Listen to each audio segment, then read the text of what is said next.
হানজালা ভাই কালকে দেখলাম মাথায় পাগড়ি লাগায় বলছে লিডারকে গালি দিলে যদি বিচার হয়, প্রধানমন্ত্রীকে সমালোচনা করলে যদি জেলে যেতে হয়, তার বাবাকে সমালোচনা করলে যদি জেলে যেতে হয়, বছরের পর বছর জেল খাটা লাগে, আল্লাহর নবীকে অস্বীকার করলে, কটাক্ষ করলে, গালমন্দ করলে কেন বিচার হবে না? মৃত্যুদণ্ড কার্যকর করতে হবে, আইন চাই। কথা বলেন ঠিক? ভালোই বলেছে। কেন বলেছে ভালো? এটা আমাদের ইমানের সাথে জড়িত। আমরা তো এমন মেম্বারই চাই যারা আল্লাহর নবী, আল্লাহর রাসূল সাল্লাল্লাহু আলাইহি ওয়াসাল্লামের ইজ্জত নিয়ে সারা পৃথিবীর বুকে বুক উঁচিয়ে মাথা উঁচিয়ে বাঁচবে ইনশাআল্লাহ। বলেন নবীকে ভালোবাসেন না? তো যাই হোক, আমি যেখান থেকে কথাটা বলছিলাম, চায়ের দোকানে, রেস্টুরেন্টে এগুলো গীবত পরনিন্দা আপনারা কেউ করবেন না, সবাই বলেন ইনশাআল্লাহ।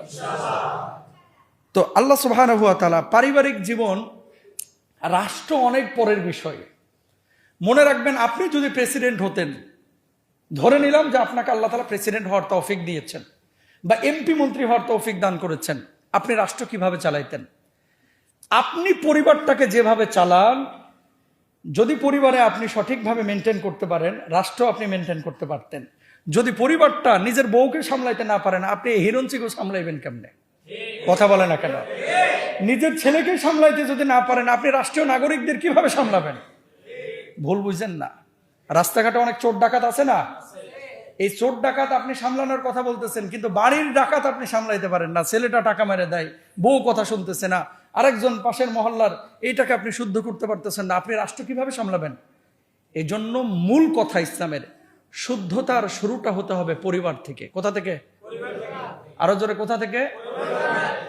কথাগুলো কলিজায় লিখে নিয়ে যাবেন, এটা পলিটিক্যাল কোনো কথা না। আপনি খেয়াল করে দেখেন, আপনার আশপাশে যে মানুষটা আছে, সবাই কিন্তু অন্যকে নিয়ে ব্যস্ত। কে চুরি করছে, কে সুদ খাইছে, কে ডাকাতি করছে, কে মারছে, কে আরেকজনের হক নষ্ট করছে। এদিকে নিজে যে আনজামেরা পাঞ্জা দিয়ে সুদ খেয়ে বয়ে রয়েছে ডিলার নিয়ে, এটার কিন্তু খবর নাই। এজন্য পরিবার থেকে শুদ্ধতার অভিযান শুরু করতে হবে ইনশাআল্লাহ।